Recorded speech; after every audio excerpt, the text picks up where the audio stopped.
sisters, you heard some incredible speeches from our sisters, from Sister Ola, whose family is in Gaza, facing an anticipated slaughter. And regrettably, our government, led by Justin Trudeau, he keeps on giving us lollipops. He does not even have the courage to call for a ceasefire in Gaza. You know, last week there was a resolution in the United Nations General Assembly after 4 resolutions were refused in the Security Council. There was a resolution presented in the United Nations General Assembly to call for a humanitarian pause, not ceasefire, just a humanitarian pause. 120 countries supported that resolution, but Canada abstained. We want to ask Justin Trudeau, how many more children must be killed before he thinks that's enough to call for a ceasefire in Gaza? We as Muslims and Palestinians and Arabs are being treated as second-class citizens over here. I want to send this very clear message to Justin Trudeau, to the opposition leader Poilievre and other politicians, that your conduct is actually threatening the lives of Muslims in Canada as well. Every life matters. Absolutely. You know, in December of 2016, there was a mosque in Peterborough that was firebombed. On January 29th, 2017, 6 Muslims were murdered at the Quebec city center while they were praying. 19 of them were badly wounded, out of whom 1 person is paralyzed from the waist down. In September of 2020, a Muslim caretaker sitting outside the mosque in Rexdale, International Muslims Organization, he was attacked by a knife-wielding Islamophobe and his throat was slit and he was murdered. And we all know what happened to the family in London, Ontario in June of 2021. A family of three generations, a grandmother, a father and mother and a daughter were brutally murdered by another Islamophobe, and their son barely survived. These things don't happen in a vacuum. When our politicians say that there is no room for hate in Canada, we say to them, you are bloody hypocrites. You are spreading that hatred when you say that Israel has the right to defend itself. The Palestinians have no right to defend themselves. This is hypocrisy of the highest kind. And then, as the sister pointed out, when it comes to election time, these Palestinians come to our mosques, to our Islamic centers, to our community centers, and they say, we are here for you, we are a multicultural society, we respect your religion, and you vote for us. I have had this experience at our center in Richmond Hill for decades. They come to us, and they even bring their Muslim stooges with them. Brothers and sisters, we know that Netanyahu is not going to accept a ceasefire because he is facing criminal charges in Israel for fraud. So he will not stop this, because if this war ends, Netanyahu will end up in jail. Biden would not call for a ceasefire because he is facing an election next year. And he is trailing in the polls. So he doesn't care how many Palestinian children are slaughtered. But I want to ask Justin Trudeau. Canada is not facing elections next year. So what's your problem, Mr. Trudeau, Mr. Smiling Face, Mr. Sunshine Trudeau? I want to ask Justin Trudeau, please look into the eyes of your children and answer them as to why more than 4,000 children have been murdered in Gaza. Yes, exactly. So brothers and sisters, we need to take stock of the reality. We need to understand what the situation is and make our decisions appropriately. I want to say to all of you, please, when the election time comes, please go out and vote. Some of our brothers and sisters, or quite a few of them, don't vote. That's the reason why our politicians dismiss us so casually. If you go and vote, you make your voice heard, they will pay attention to what you have to say. Number one. Secondly, with respect to what is happening in Gaza and Palestine right now, we need to make ourselves properly aware of the reality. As Sue pointed out, as Julia pointed out, as Sister Ola pointed out, this crisis did not start on October the 7th. You look at the previous 2 years, in occupied Palestine, Masjid al-Aqsa was attacked almost every week. Palestinians were being murdered every day and every week. Last year, in the West Bank, 266 Palestinians were murdered. Leading up to October the 7th, there were constant attacks on the Jenin refugee camp. There were attacks on Nablus. In fact, even now as we speak, in the West Bank, when they say that, Israel is fighting Hamas, this is what the media portrays to us. Well, are those babies in Gaza members of Hamas? Children are not terrorists. This is what they are trying to tell us. But also we want to find out from them, why is Israel killing the Palestinians in the West Bank? They have killed more than 150 Palestinian youth in the West Bank since October the 7th. There is no Hamas over there. They have kidnapped more than 1,600 Palestinians from the West Bank and put them in prison.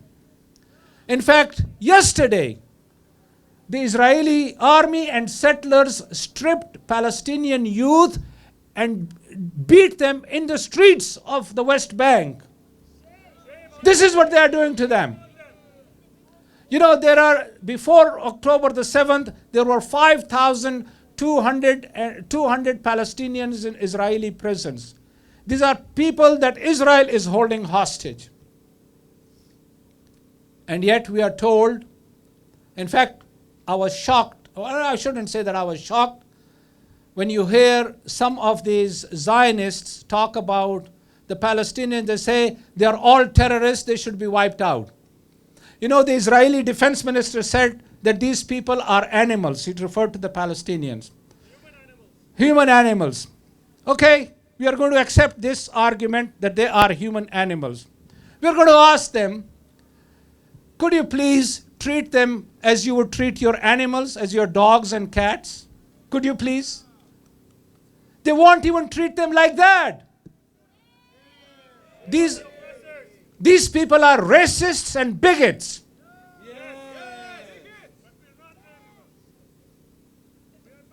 Absolutely, we are not animals. Absolutely. We will not never accept ourselves to be called as animals, but I wanted to point it out, their hypocrisy, as to how hypocritical they are. That they say these things, they talk about, in fact, Canada is in contravention of the Geneva Conventions. Justin Trudeau and other politicians can be hauled before the International Criminal Court for being complicit in the crimes that Israel is perpetrating against the people of Gaza and in the West Bank. There was, in fact, an inquiry started back in 2021 by the former prosecutor, chief prosecutor of the International Criminal Court, Fatou Bensouda. She, of course, retired in June of 2021, and the next clown that came to occupy that position has done nothing. But there are countries now seriously considering hauling these Israeli generals and politicians before the International Criminal Court. But what we have to do, brothers and sisters, is to not remain silent. We must continue to raise our voices. And I ask for two other things from you. There is a desperate need for help for the people of Gaza. Each and every one of us, we must support whether it's our mosques, our favorite charitable organizations or humanitarian organizations. Please make sure that you make your contributions towards your brothers and sisters in Gaza. Do not forget them. Be their voices, because their voices are being smothered, they are being slaughtered. You know, it is incredible that hospitals are being bombed. Ambulances are being bombed. Yesterday, an ambulance was attacked, not one, several of them, outside Al-Shifa hospital. And these Israelis claim that Hamas fighters are hiding in the hospitals. You know, absolute lies. Day before yesterday, a Norwegian doctor, Dr. Mads Gilbert, a really brilliant man. I've had the honor of interviewing him right here in Toronto when he was visiting a few years ago. He was being interviewed by Democracy Now! And he said, I have served in Al-Shifa hospital from 2008 onwards. He goes there regularly. And he said, never in my entire 15 years of service in Al-Shifa hospital have seen any evidence of any Hamas activities in this hospital. This is his testimony. He is not a Palestinian. He is a Norwegian doctor, and there are many other doctors. In fact, when Israel threatens these hospitals and the doctors to leave the places, they say, where should we go? When Palestinians leave the north of Gaza to go to the south, the Israeli Air Force comes and bombs them over there. This they did in Jabalia refugee camp, not once but twice. This they did in Khan Yunis. This they did in Gaza City. No camp in Gaza is protected from Zionist bombings day in and day out. They have dropped more than 20,000 bombs on tiny Gaza. Absolutely, they have murdered innocent people.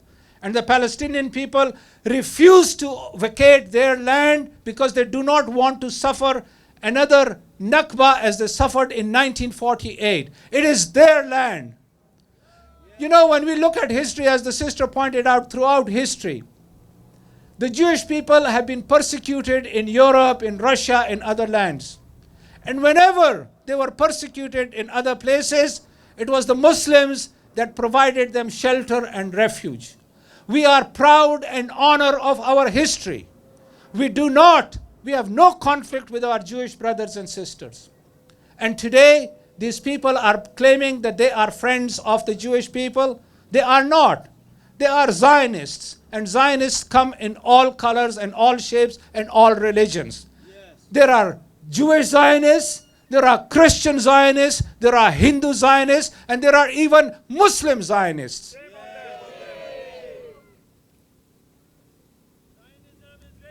Absolutely. Zionism is racism. You know, during the Second World War, when the Jewish people were being slaughtered in Europe, ships carrying Jewish refugees coming to Canada and the United States were refused to disembark from those ships. And these are the people that are telling us that we are against the Jewish people. Look at your own record. You wouldn't give refuge to people, Jewish people seeking refuge from the Holocaust in Europe. You wouldn't give them refuge. Hypocrites. Absolute hypocrites, yes. So brothers and sisters, One final thing. As I said, we need to contribute towards the funds, give them to your local charities, whichever ones you support, but please do it. And if you have already contributed, please contribute more. And finally, please make dua for them. Please offer your prayers for them, that Allah will lift this affliction from them. Stop the genocide. Stop the genocide now. You know, there are some youth from our centers in Richmond Hill. They are organizing a fast on Monday and to make dua for our brothers and sisters in Palestine. We urge all of you, as many as possible, to join in that fast. You never know whose prayer Allah might accept. So, yes, of course. Absolutely. You need to call your local MPs. Even if they refuse to listen to you, you go there. In fact, in downtown, they have actually occupied a number of MPs' offices. I'm going to be meeting our local MP on Monday at 11 o'clock. In fact, his office is right across there at 11 o'clock. So if anybody wants to join me, please come, because we are going to have a heart-to-heart talk with him. I've spoken to him before and I said we need to talk to you because this is unacceptable. And then next time when it comes to elections, you will keep running to us, and then we will know exactly what you did when we needed you, and we needed you to stand up for truth and justice and to uphold what you call Canadian values. And if you don't stand up for that, then that means that you don't believe in what you say. That makes you a hypocrite. So brothers and sisters, go to your local MPs, members of parliament, the federal members of parliament, because it is the federal government that makes these decisions. And so we need to exert pressure on them. Even if they don't listen, it doesn't matter. But we need to speak to them. And then when it comes to election time, then you can confront them with what they have been doing. So brothers and sisters, we thank you for your coming out over here.